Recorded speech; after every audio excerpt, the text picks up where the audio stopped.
Hermanos, buenos días.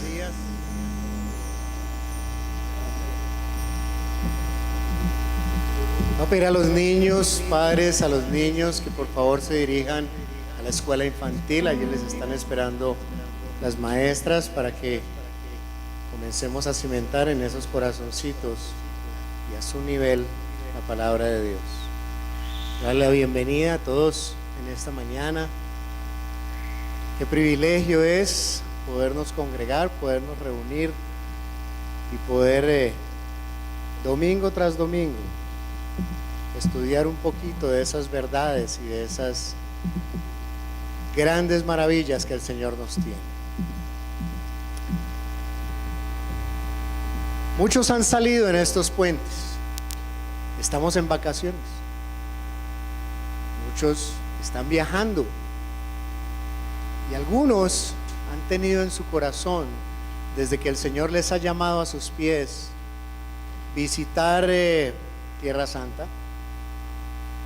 De pronto pasar por Colosas o por Corinto o por Éfeso, darse una vueltica por Grecia, llegar hasta Israel. Y en ese viaje encontrarán y muchos tendrán en su mente todas esas ruinas de las diferentes civilizaciones, todos esos vestigios de cuando Pablo estaba escribiendo estas cartas, de cuando Cristo estaba haciendo su ministerio. Porque en estos países esas ruinas son conservadas y son conservadas en una forma cultural, como patrimonio histórico. Hoy muchas de esas ruinas y muchas de esas estatuas son vistas como logros artísticos, como expresiones culturales. De hecho, en los tours por Roma, por Grecia, por Turquía, por Egipto, se muestran como maravillas. Pero perdemos de vista que en esa época, en la época de Pablo, no eran obras de arte. Eso que estamos viendo y que el hombre toma como patrimonio histórico no eran obras de arte. De hecho, paganos adoraban esos ídolos. Personas le rendían tributo y hacían ceremonias en honor a esos ídolos, a esas estatuas, y confiaban en lo que hoy consideramos es una belleza cultural. Cuando caminemos por esas ruinas, cuando hagamos fotos de esas ruinas, tenemos que cambiar la perspectiva de nuestra mente, porque detrás de esas ruinas, detrás de esas piedras, en realidad lo que estamos viendo es el testimonio de la ruina humana, de la vergüenza humana. Es el testimonio de la locura humana, de la insensatez del hombre. ¿Cómo es posible que una persona medianamente racional, pensante, pueda llegar a creer que una estatua de mármol, de piedra, hecha con sus propias manos, pueda ser digna de adoración y pueda tener la confianza de cada uno? Ellos hacen sus ídolos, como dice el profeta Isaías, y luego los adoran como si fueran dioses de verdad. Eso es absurdo. Eso es absurdo. Pero ¿saben una cosa, mis hermanos? La idolatría en realidad tiene muy poco que ver con estatuas, con cuadros, con un grupo de paganos ignorantes postrados ante sus ídolos. Este tema tiene más que ver con el corazón, con un asunto del corazón. Miren, el ser humano después de la caída es idólatra. En sí mismo el ser humano es idólatra, es su naturaleza. A los niños no tenemos que enseñarlos a ser idólatras, ellos vienen con eso de fábrica. El primer Dios de los niños es su papá. Mi esposa hace sí, porque ella lo sufre todos los días. El primer Dios de los niños es su papá. Nosotros somos idólatras por naturaleza. Calvino decía que nosotros somos una fábrica de ídolos. Fuimos creados para adorar. Somos adoradores, y si no adoramos al Dios vivo, inevitablemente entonces buscaremos sustitutos. Chesterton, famoso periodista inglés, escritor, decía que cuando dejamos de adorar a Dios, no nos quedamos sin adorar nada, comenzamos a adorar cualquier otra cosa. Yo sé que es un tema difícil y duro, porque cuando hablamos de idolatría, automáticamente ponemos nuestros ojos afuera. Uy, sí, miren esos de allá, imágenes y cuadros. Uy, sí, miren los de acullá.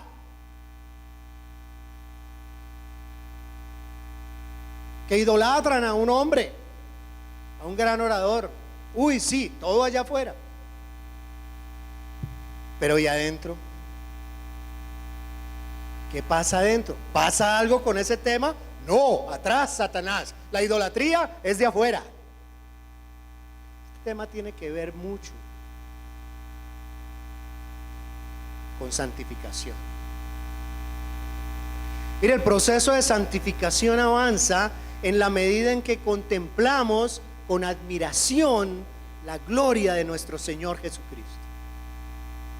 Pablo en 2 de Corintios capítulo 3 versículo 18 dice que al contemplar la gloria de Dios, la gloria de Cristo, su gloria, somos transformados de gloria en gloria en la misma imagen del Señor. Porque, mis hermanos, todo el mundo termina siendo moldeado por el objeto de su adoración. Todos terminamos siendo moldeados por el objeto de nuestra adoración.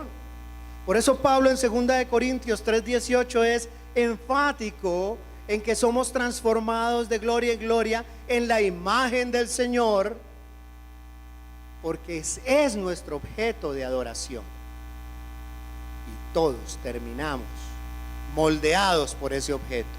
Poco a poco te conviertes en lo que adoras. Poco a poco, pasito a pasito. Si fijas tus ojos de la fe en el Señor, si fijas esos ojos en Cristo como el objeto de tu adoración, vas a parecerte más a Él. Pero ese proceso no es fácil. Es un proceso que no es sin lucha, tiene una lucha. ¿Por qué? Debido a los ídolos que tenemos en el corazón, los ídolos que nos empujan, los que nos seducen a poner nuestros ojos en otra cosa que no es Cristo, a buscar en otras partes lo que está en Él. No, pero ya comenzó a ponerse pesado. Bueno, miremos el pueblo de Dios. ¿Recuerdan qué pasó en el desierto? Recuerden, el que no pone sus ojos en el Dios verdadero, invariable, inevitablemente termina construyéndose un ídolo, afuera y acá adentro. La época de los jueces, el Señor los coge, los levanta, los fortalece. Sí, nuestro Dios, alabado sea. Y con el tiempo comienzan a levantar ídolos, y otra vez fuera. No importa cuánto deseemos crecer en santidad, no importa cuánto deseemos parecernos cada vez más y más y más a nuestro Señor Jesucristo, nuestros deseos serán frustrados si no somos capaces de identificar esos ídolos y de luchar con ellos, terminaremos frustrados. ¿Y por qué digo que esos ídolos están allá afuera? Que son los que menos nos importan, pero también acá adentro.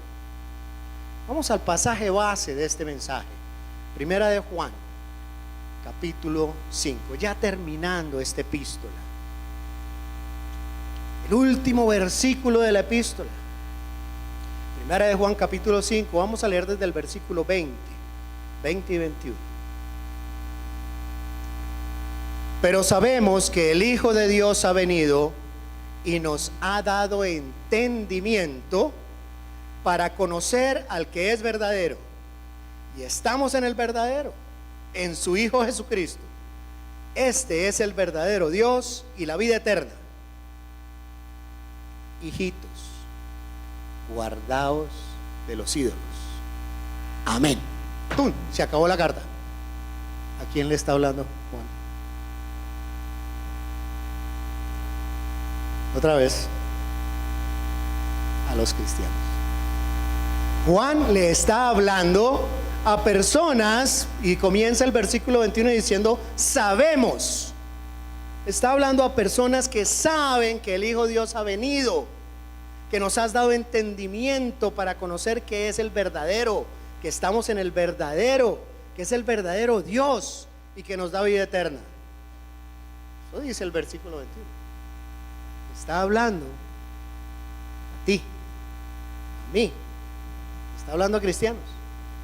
Y mire cómo termina: hijitos, guardaos de los ídolos. ¿Sí ve? Miren que los ídolos no están solo allá afuera, están acá adentro. Están acá adentro. Esta carta fue escrita con el propósito de producir certidumbre en el corazón. Cuando ustedes miran toda la primera epístola de Juan, fue escrita para producir certidumbre en esos creyentes, afianzándolos en las verdades que ellos habían creído, verdades que ellos conocían, verdades que nosotros creemos y que nosotros conocemos, verdades que hemos profundizado desde el púlpito en todos los estudios. Nadie llega a ser hijo de Dios si no cree en Cristo como verdadero Salvador, si no cree en Cristo como Dios que da vida eterna, si no tiene un encuentro con Dios. Eso lo sabemos nosotros, en eso creemos. Pero es precisamente en ese contexto que dice Pablo: hijitos, guardaos de los ídolos.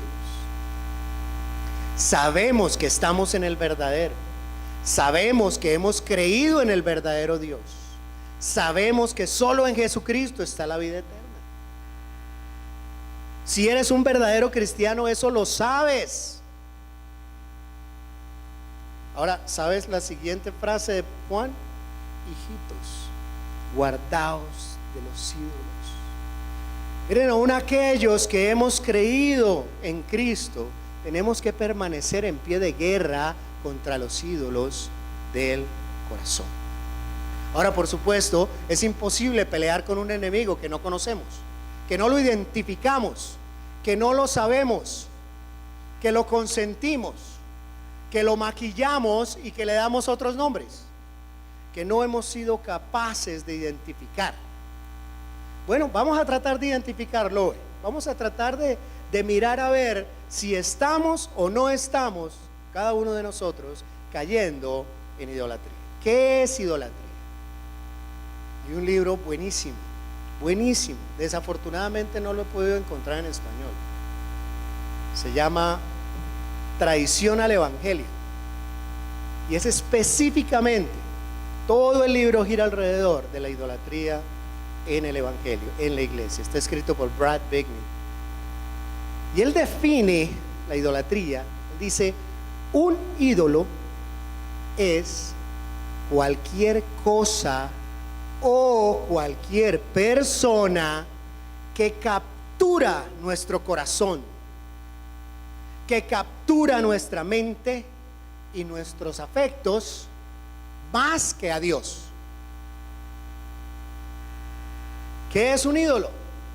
Cualquier cosa o cualquier persona que captura nuestro corazón, nuestra mente y nuestros afectos más que a Dios. Ahí está la frase clave dentro de la definición: más que a Dios. Y puede que se trate de algo bueno en sí mismo. Aquí no estamos diciendo que un ídolo tiene que ser, que formemos, sea algo malo. No, puede ser algo bueno en sí mismo, pero si lo deseas más que a Dios, ya se convirtió en un ídolo. Ahora, el problema no está en desear cosas. El hecho de desear algo no es pecaminoso en sí mismo, pero si ese deseo lo conviertes en ese tema central de tu pensamiento, si lo conviertes en ese asunto primordial en tus conversaciones, cuando el hecho de tener eso que deseas te produce ansiedad, descontento, irritación, ya es un ídolo, porque ese es un indicativo de que Dios no es suficiente para ti. Ese es el problema. Ese es un signo que te dice que Dios no es suficiente para ti. El ídolo suplanta a Dios, sustituye a Dios de tal forma que puede llevarte inclusive a acercarte a Dios, pero solo para usarlo como un instrumento que te provea de tu deseo idolátrico. Estás buscando a Dios, pero no como un fin en sí mismo, sino como un medio para lograr un fin, y el fin es tu ídolo. No es fácil, es incómodo descubrir ídolos en nuestro corazón, es muy incómodo. En Santiago capítulo 4 versículos del 1 al 3, muchos piensan que aquí se refiere exclusivamente a la oración. Yo creo que no. Dice: ¿de dónde vienen las guerras y los pleitos entre vosotros? ¿No es de vuestras pasiones las cuales combaten en vuestros miembros? Codiciáis y no tenéis, matáis y ardéis de envidia y no podéis alcanzar, combatís y lucháis, pero no tenéis lo que deseáis, porque no pedís. Pedís y no recibís, porque pedís mal para gastar en vuestros deleites. Y vuelvo a hacer la misma pregunta: ¿a quién le estaba escribiendo Santiago? ¿A impíos o a la iglesia?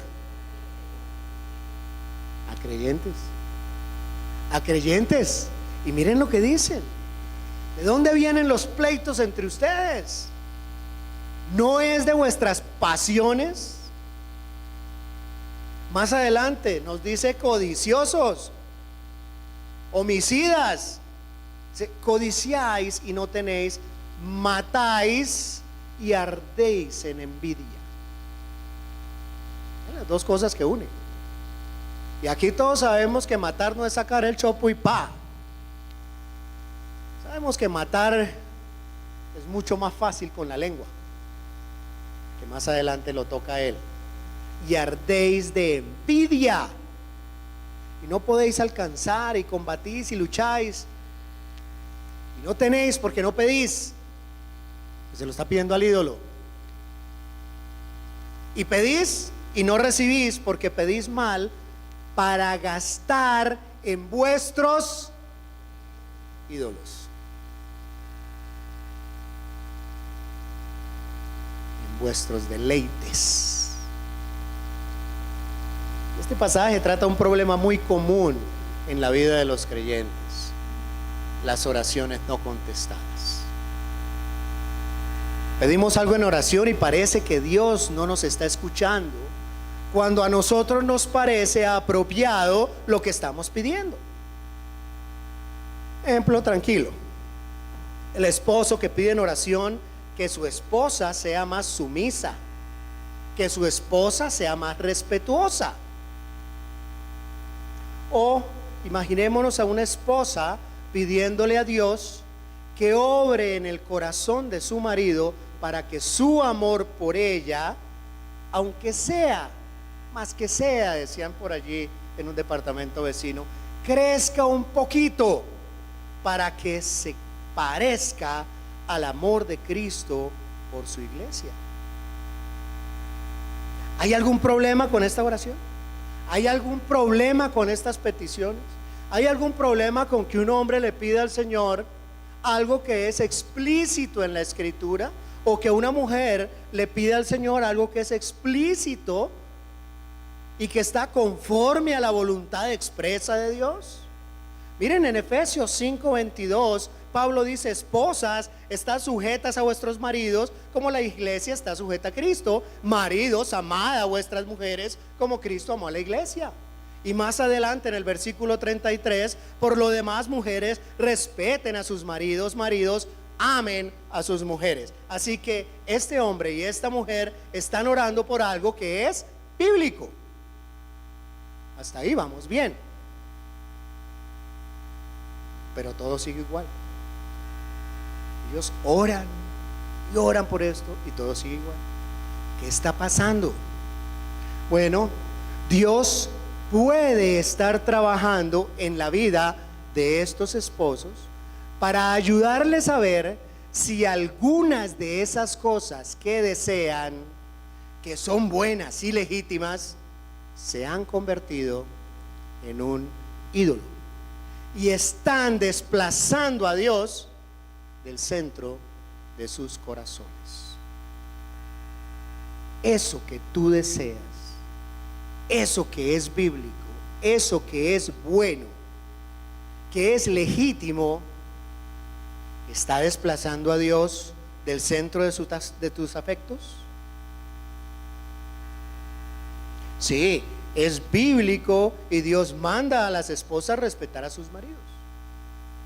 Pero tan pronto como un esposo convierte ese mandamiento en algo que necesita para ser feliz, se le convirtió en un ídolo. Se le convirtió en un ídolo y Dios está más interesado en destruir tus altares que en hacerte sentir cómodo y respetado, compadre. ¿Vemos la diferencia? Vemos en dónde hay un quiebre. Cuando un esposo hace del respeto un ídolo, se vuelve iracundo, irascible, hipersensible, irritable ante todo aquello que no parezca encajar con su expectativa de lo que es una mujer respetuosa. Y termina convirtiéndose como en un policía del respeto, la policía secreta de la sumisión, y termina amargado y termina infeliz, y debe terminar reconociendo que entonces Dios para él no es suficiente, que necesita el respeto de su esposa para ser feliz. Óigame, ahí ya se convierte en un ídolo, ¿sí? Ahora, lo mismo le ocurre a la esposa que hace un ídolo del amor de su marido. Mientras él le ponga atención, todo va bien, todo marcha a pedir de boca. Pero si en algún momento ese esposo se vuelve distante, ese esposo se vuelve un poquito distraído, todo se desmorona en su corazón. Y es por eso que muchas esposas, y aquí voy a caminar con pies de plomo, no me malinterpreten esposas, tratar de ser lo menos malinterpretado posible. Y es aquí cuando muchas esposas viven afanadas con la ropa, con la figura, con la dieta, con el gimnasio, con el ejercicio, con el esfuerzo, y esa es la ofrenda que sacrifican delante del altar que han levantado en su corazón con tal de retener a su marido en un mundo tan competitivo allá afuera. Que allá afuera nos caen no por lo bonitos que seamos. Se lo digo por experiencia.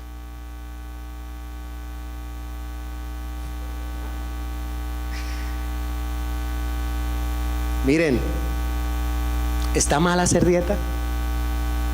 No. ¿Está mal ir al gimnasio? No. ¿Está mal vestirse bien para su marido? No, definitivamente no está mal. Pero si eso se ha convertido en algo tan importante para ti que llegas a sacrificar otras cosas, incluyendo tu comunión con Dios, entonces es idolatría. Es una violación del primer mandamiento de la ley moral de Dios. ¿Cuál es el primer mandamiento de la ley moral de Dios? En mayúscula, y lo digo en mayúscula porque es que fue grabado con el mismo dedito de Dios en la piedra. Así de importante sería. Él no mandó a nadie a cincelarlo. Con su propio dedo escribió: no tendrás dioses ajenos delante de mí. Delante de mí. No tendrás dioses ajenos delante de mí. Eso significa que todo lo que desees más que a Dios es un altar idolátrico que has puesto en la cara de Dios para hacerle infiel. O sea, quería decir eso hacía rato. O sea,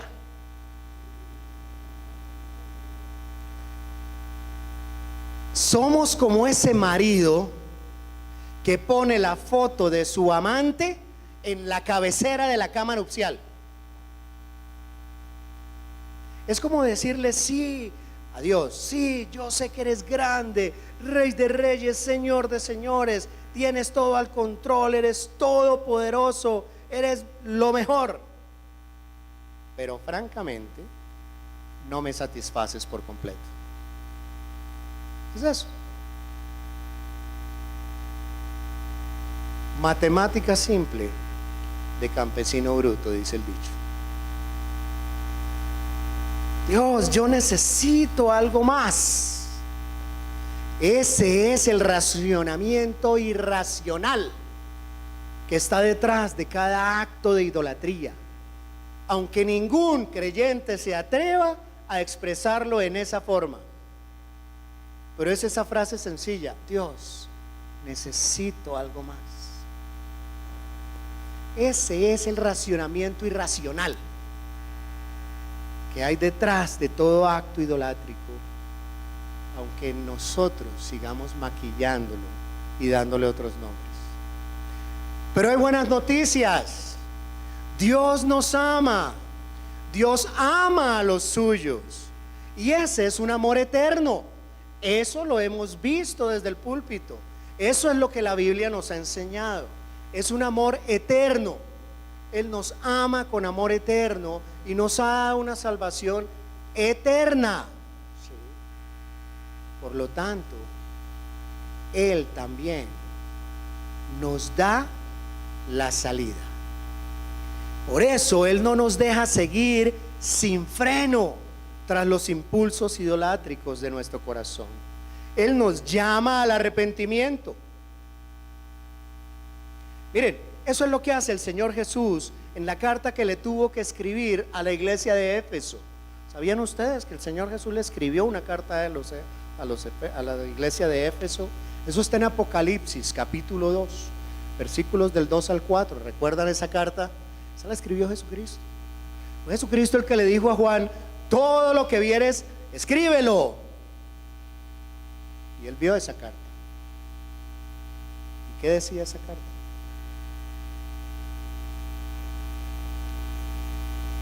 ¿Qué decía la carta en el capítulo 2, versículo 2? Un poquito atrás, vamos desde el 2.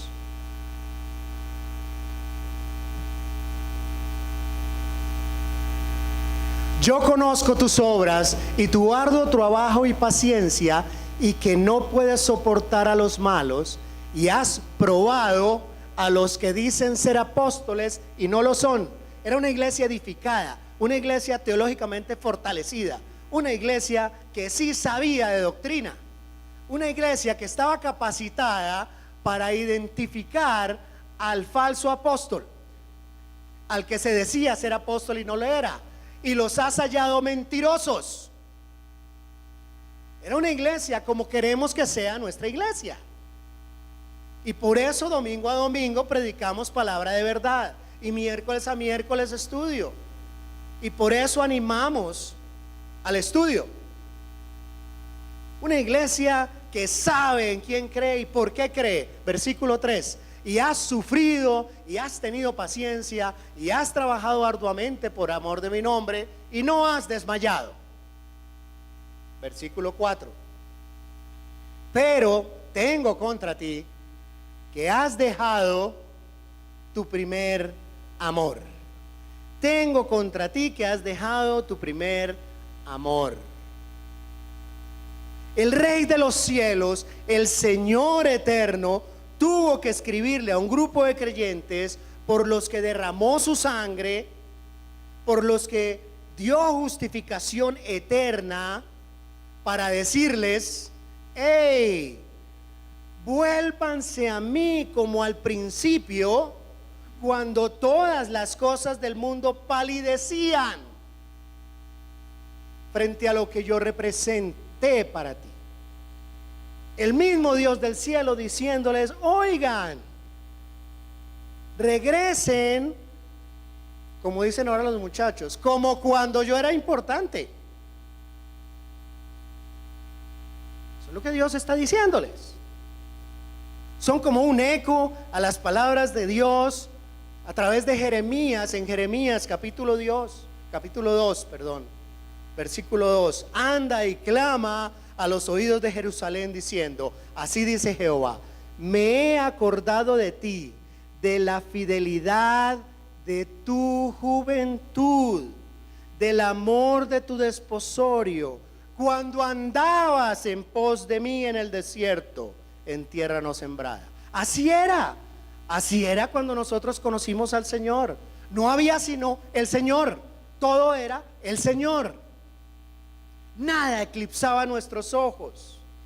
Y ese es el eco de Jeremías: la fidelidad de tu juventud, cuando andabas en pos de mí.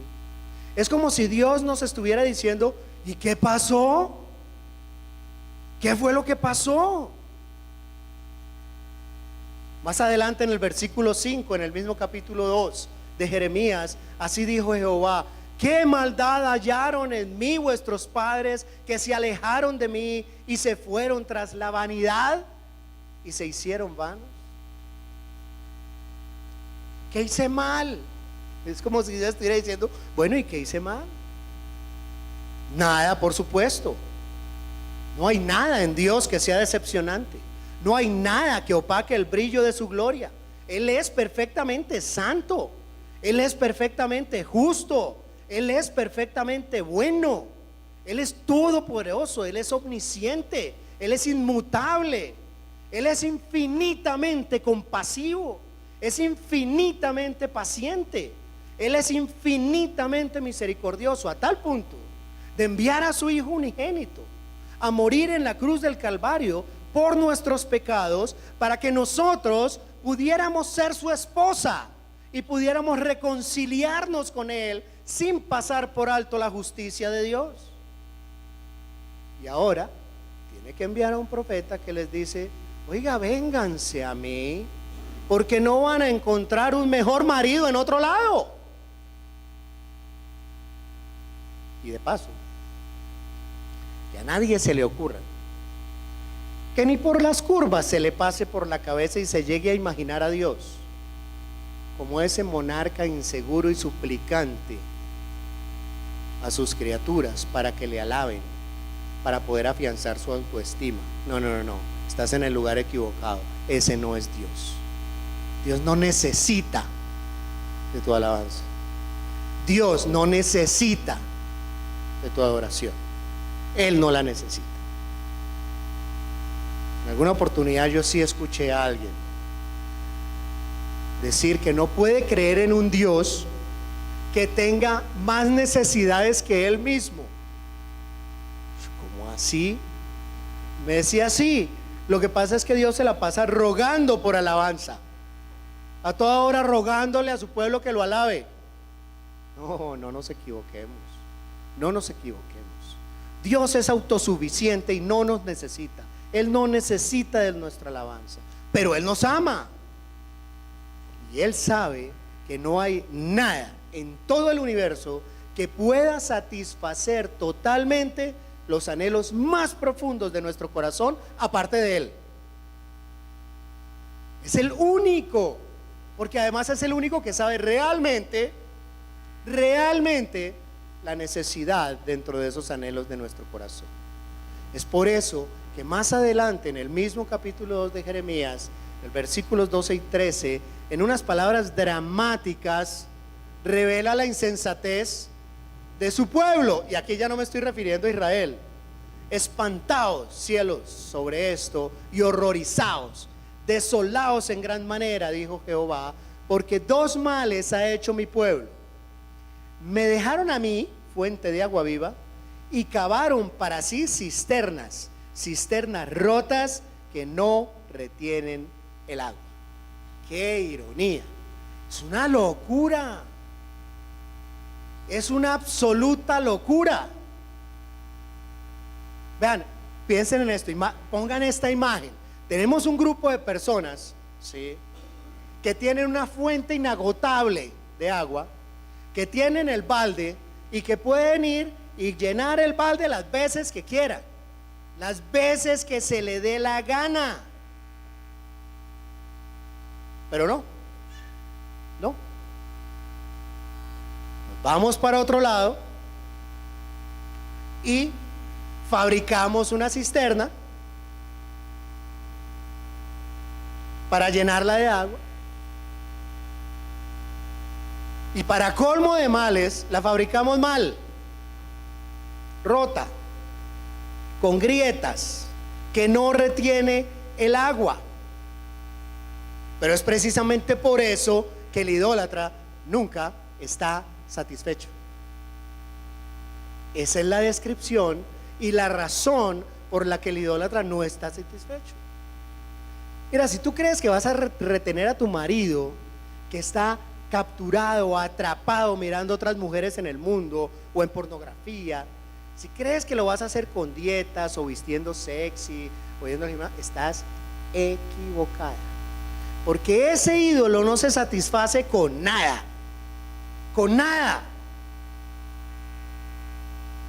y siempre pone un límite, y cuando llega a ese límite lo corre y lo corre y lo va a seguir corriendo. Es insaciable porque es una cisterna rota.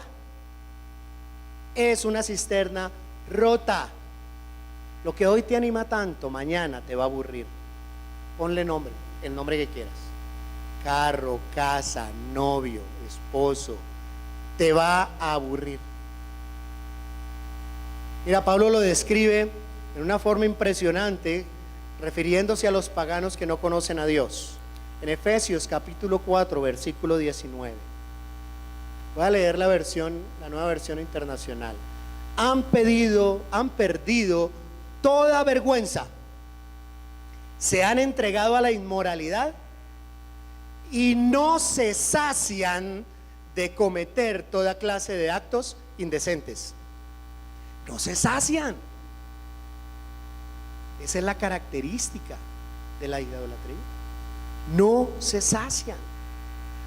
Dios puso en el corazón del hombre apetito por Él, y es un apetito que solo Él, solo Dios puede satisfacer. Alguien decía acertadamente que Dios es el oxígeno de la vida. Es el oxígeno de la vida. Llámala espiritual, pero es el oxígeno de la vida. Sin Él nadie puede vivir realmente. Nadie vive sin oxígeno. Y espiritualmente nadie puede vivir sin Dios. Pero el idólatra, allá afuera y acá adentro, prefiere sumergirse en el océano de la existencia con un tanque de oxígeno aquí en la espalda. Preferimos sumergirnos en el tanque de la vivencia del Señor, en el océano de la vivencia del Señor, con un tanque de oxígeno en la espalda, tratando de ver ¿cómo puedo vivir cada vez menos sin Dios para tener más autonomía? Y eso funciona por un tiempo, claro, pero les tengo malas noticias. Ese tanque tiene un límite. Ahora, el problema cuando se agota el oxígeno es que el idólatra allá afuera no pone sus ojos en Dios, ¿sí? Piensa que de pronto necesita un mejor tanque, o que de pronto necesita más tanques.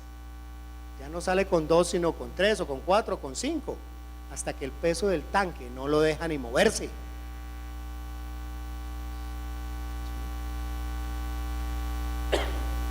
Eso es como ir cambiando de altares de vez en cuando hasta encontrar el ídolo correcto. Al menos eso creemos. Pero gracias a Dios, gracias al Señor, insisto y repito, Él nos ama y Él abre los ojos de muchos para que abandonen la idolatría y se vuelvan a Él en arrepentimiento. Eso quedó clarito. Eso Pablo la tenía clara.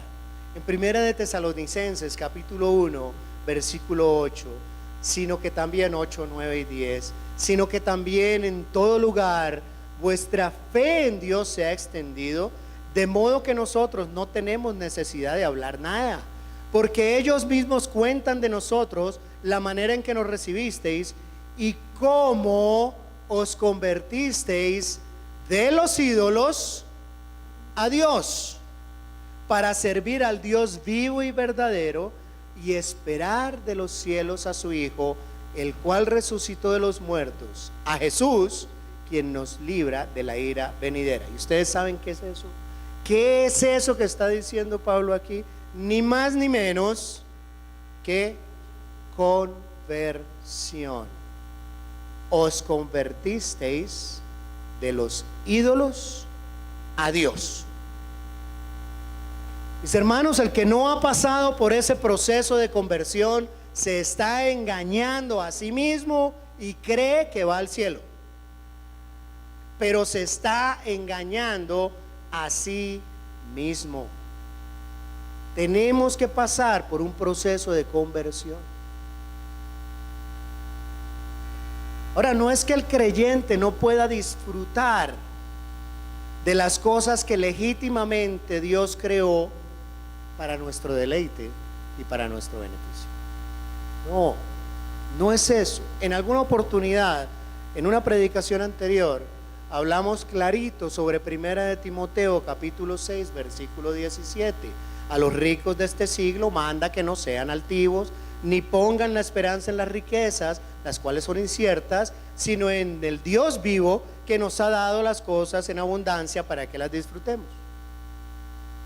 Y hablábamos en esa oportunidad que sí, es lícito disfrutar lo que Dios nos ha dado.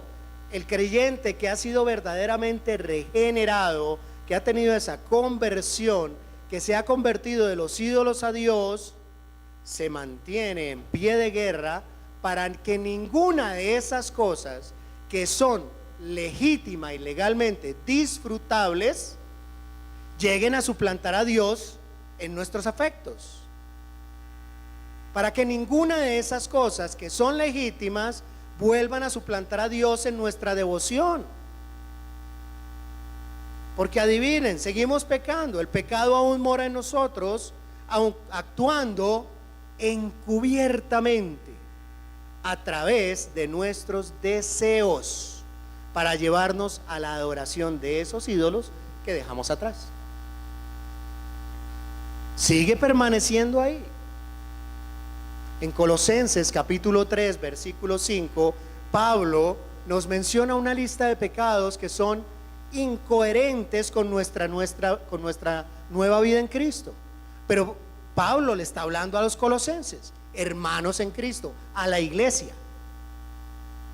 Nos aterra la lista de pecados, porque dice uno, pero en la iglesia, bueno, sigámonos aterrando. Haced morir pues lo terrenal en vosotros: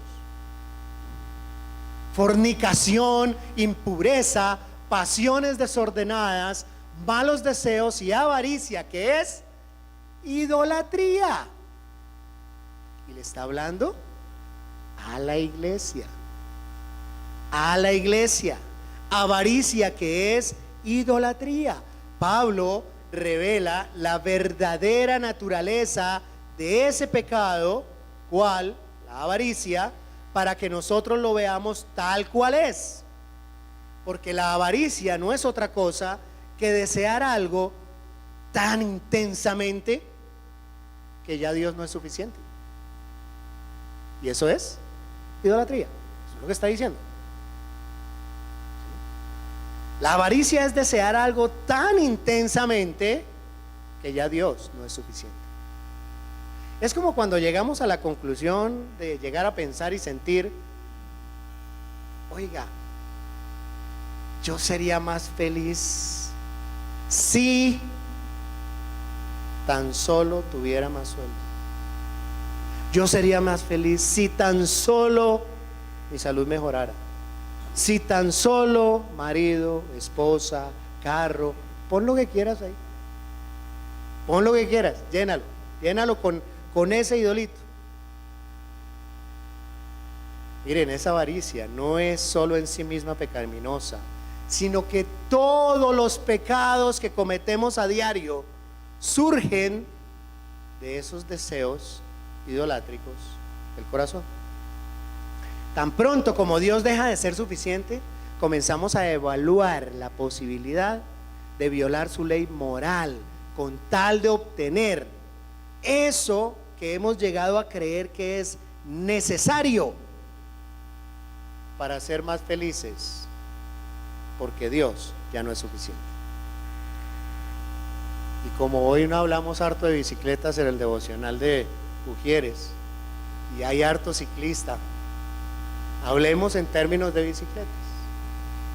Pensemos en la rueda de la bicicleta, ¿sí? El eje de esa rueda es el ídolo.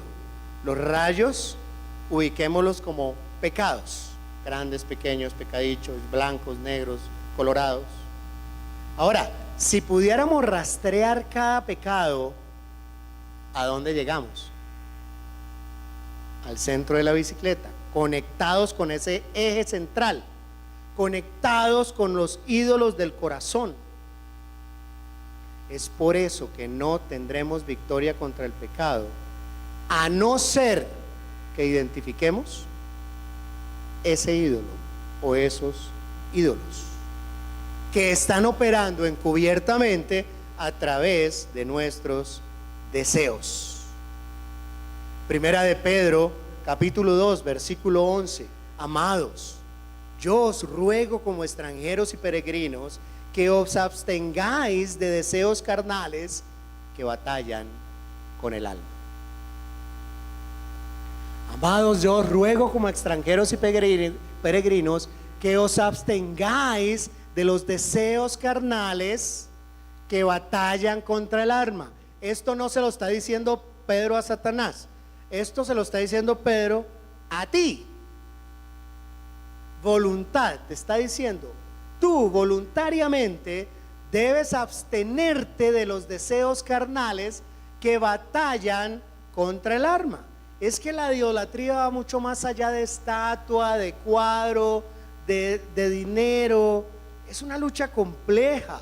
Lo que Pedro está diciendo es que el principal enemigo de la vida cristiana, de tu vida, eres tú. Eso es lo que está diciendo. Sí, es cierto, el diablo tiene muchas cosas, tentaciones, cosas muy tentadoras, pero eso está afuera. La verdadera guerra se está peleando es en tu interior, porque surge de tus deseos. De hecho, y si hay aquí algún no creyente, esa es la razón por la que crees que eres libre cuando pecas. Esa es la razón por la que el no creyente está convencido que es libre cuando está pecando, porque hace lo que se le da la gana.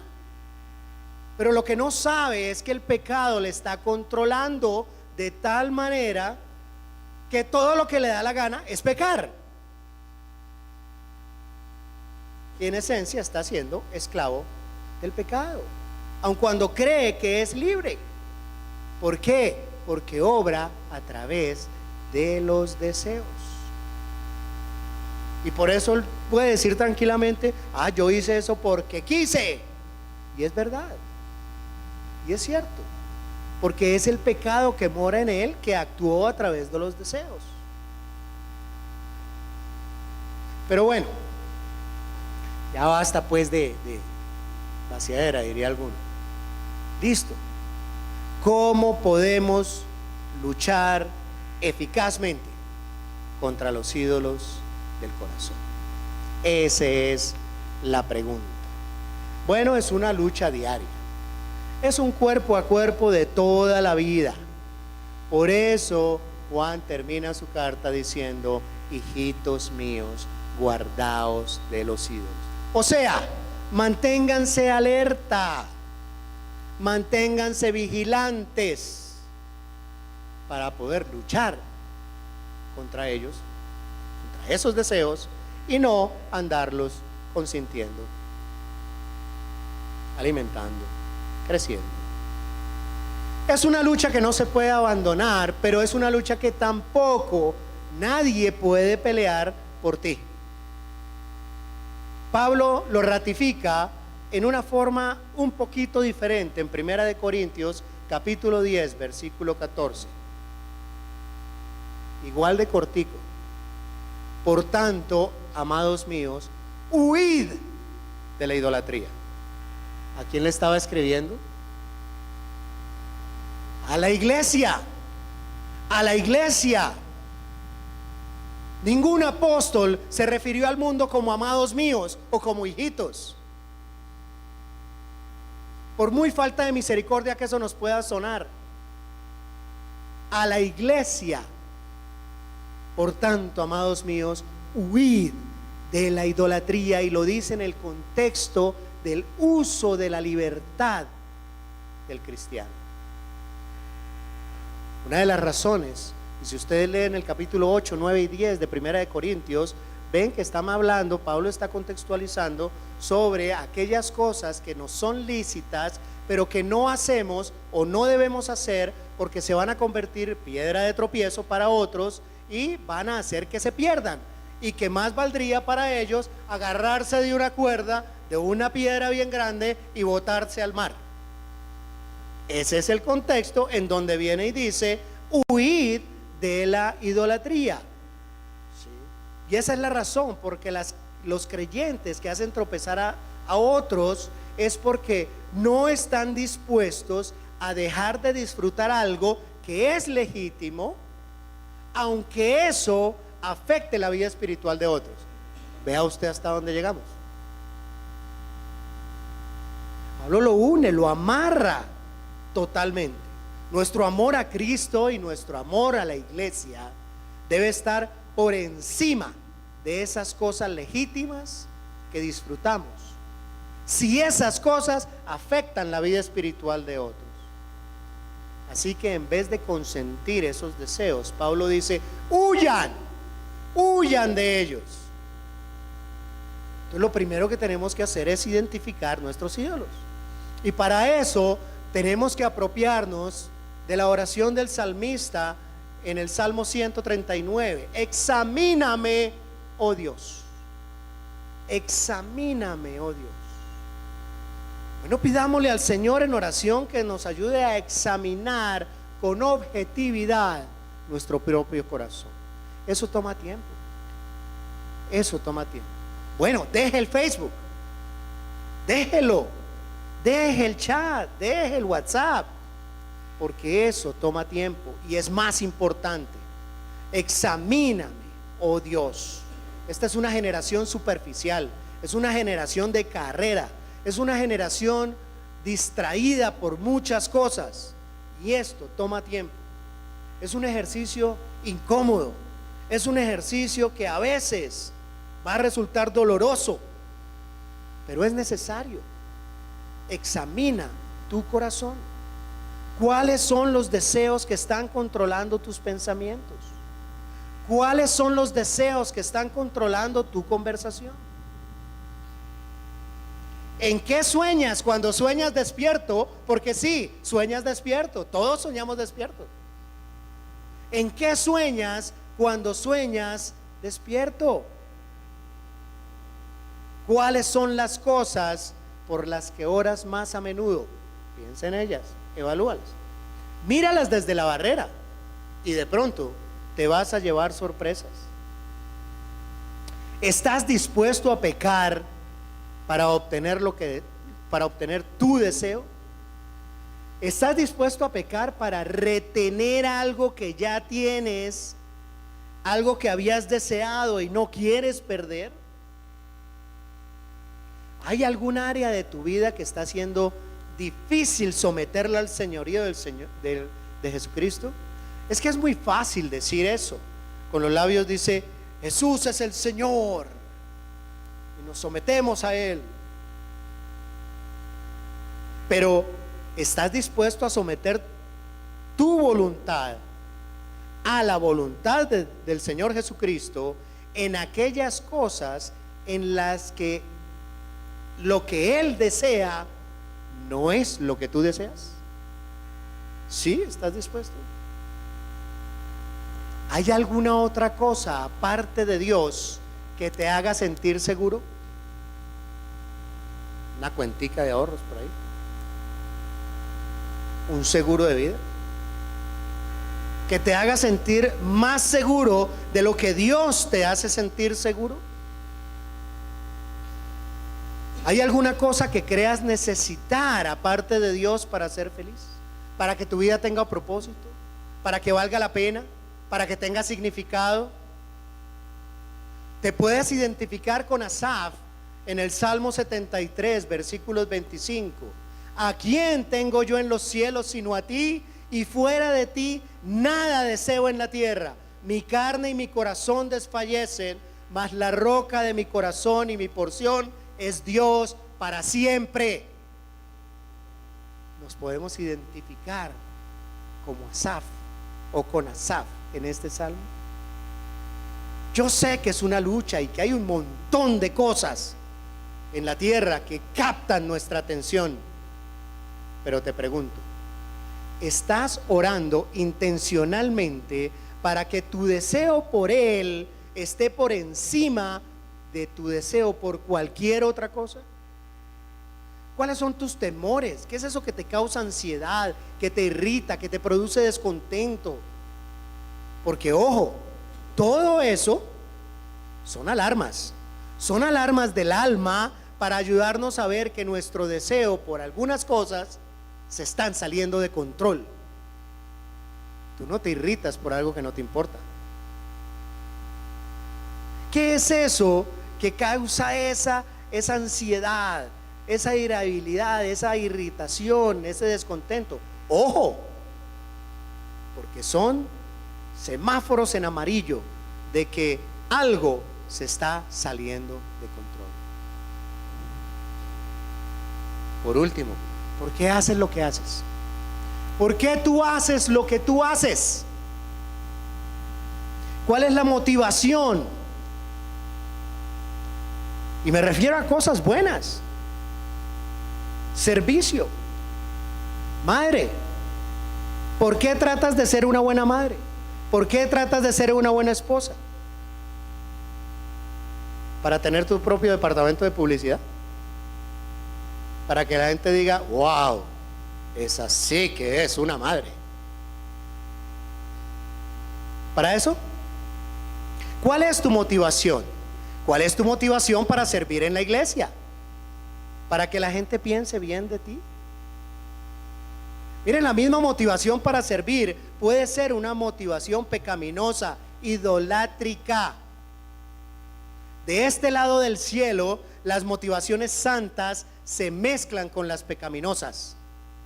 Pero estamos luchando. Estamos luchando. ¿Ustedes qué creen? Pregúntenle a Eric, a Chris, a Gustavo, a Henry. ¿Ustedes qué creen? ¿Que es fácil pararse acá? ¿Que es fácil pararse acá frente a más de 50 pares de ojos? Hermanos, el púlpito es peligroso. El ministerio es peligroso. ¿Pero qué? ¿Dejamos de predicar entonces? No. Predicar, pero seguir peleando con nuestro propio corazón. Mi hermano, ¿hay alguna cosa, alguna actividad, alguna persona que esté eclipsando a Cristo en tu vida? Personas tan buenas en la iglesia, tan buenas, que a veces piensa uno que hermanitos llegan a pensar como que, uy, así debió haber sido Cristo. Oiga, estamos mal. Estamos mal. ¿Hay alguna cosa, alguna actividad o alguna persona que esté eclipsando a Cristo en tu vida? ¿Hay alguna cosa que te está manteniendo tan distraído que estás perdiendo la vista de la gloria, la majestad, la hermosura de nuestro Señor Dios, de nuestro Salvador Jesucristo? Recuerda que contemplando su gloria es que somos transformados de gloria en la misma imagen de Cristo. ¿Qué está eclipsando a Cristo en tu vida? ¿O quién está eclipsando a Cristo en tu vida? Ahora bien, no es simplemente tan sencillo como identificar a los ídolos. Ese es el primer paso. Pero hay que estar dispuestos a darle la espalda y volvernos a Dios. En otras palabras, es un ejercicio sencillo, el mismo ejercicio que el Señor nos mandó desde el día de nuestra conversión. Arrepentíos y tened fe. Es arrepentimiento y fe, arrepentimiento y fe. Y eso es cíclico. Porque quien me diga que no ha necesitado arrepentirse todos los días, tiene un ídolo ahí. Tiene un ídolo que le está supliendo esa necesidad. Arrepentimiento y fe es actuar en consecuencia con Juan en lo que dice en su carta, de que sabemos que es el Dios verdadero y que la vida eterna viene en él, ¿sí? Y que los cristianos sabemos eso. Entonces debemos actuar en consecuencia. Todo lo demás es una ilusión pasajera. Todo lo demás es pasajero y jamás podrá satisfacer plenamente los anhelos más profundos de nuestro corazón. No hay nada en este mundo que pueda compararse con Jesús. Hay muchas cosas que podemos disfrutar, pero ninguna puede sustituir a Jesús, porque Él es incomparable. Ni el mejor matrimonio, miren, no hay nada. Jesucristo es insustituible. Nada lo puede opacar, ni el mejor matrimonio, ni los mejores amigos, ni el mejor líder, y con el respeto de todos los líderes, ni el mejor pastor, ni el mejor patriarca, si lo hubiera. Nada lo puede sustituir, ni el mejor sueldo, ni la mejor diversión, ni mucho menos el pecado más deleitoso. Tratar de encontrar satisfacción en cualquiera de esas cosas es como tratar de calmar la sed tomando agua salada. Y todos, para los que han ido al mar, lo saben. Y si no han ido al mar, échele salecita a un vaso de agua y tómeselo y verá que le va a dar más sed. Es como tratar de calmar la sed tomando agua salada. No importa cuánto bebas, vas a tener más sed.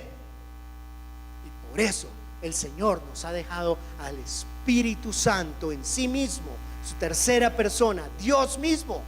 Porque el Espíritu Santo lo que hace es iluminar nuestro entendimiento para que veamos cada vez más claramente todas esas cualidades y atributos que hablé hace un rato del Señor Jesucristo, y que hacen que Cristo sea deseable para cada uno de nosotros, y más deseable que cualquier cosa en el universo.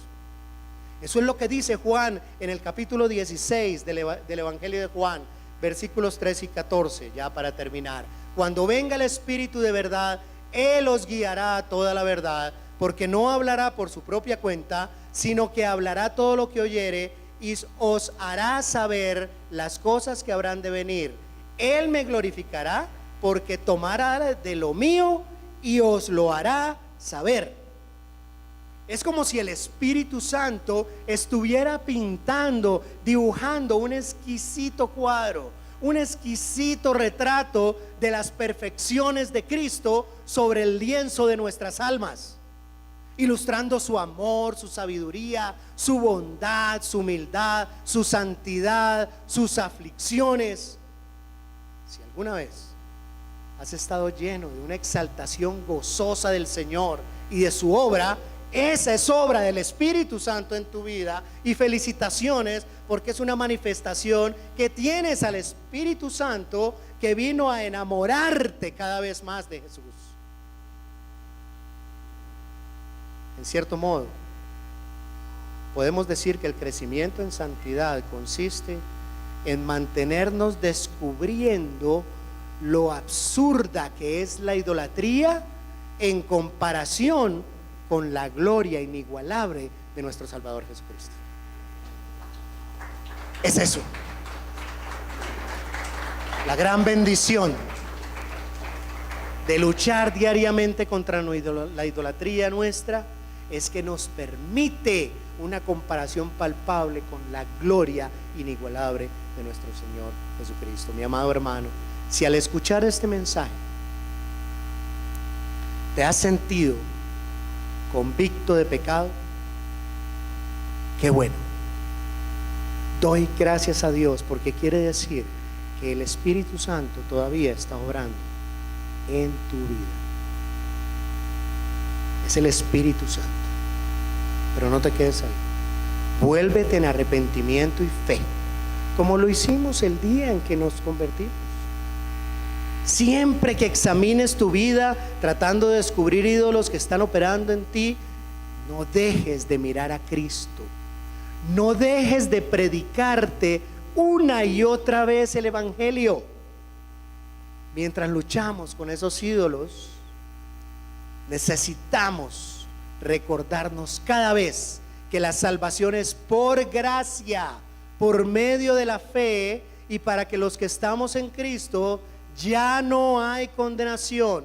Él murió para librarnos de la esclavitud. Él murió para la condenación del pecado, incluyendo el pecado que es la madre de todo pecado, la idolatría de corazón. Pero si esa experiencia es ajena a tu corazón, entonces no eres hijo de Dios, no eres cristiano. Si tú puedes vivir en paz con tus ídolos, es porque no has conocido al único Dios vivo y verdadero. Y por eso mi llamado hoy es que, si eso es así, vengas a Cristo pidiéndole que perdone tus pecados y transforme tu corazón. Quítate esos tanques de oxígeno que llevas en la espalda y disfruta en esta vida para que puedas respirar el aire puro de la gracia de Dios. Despójate y ven a Cristo en arrepentimiento.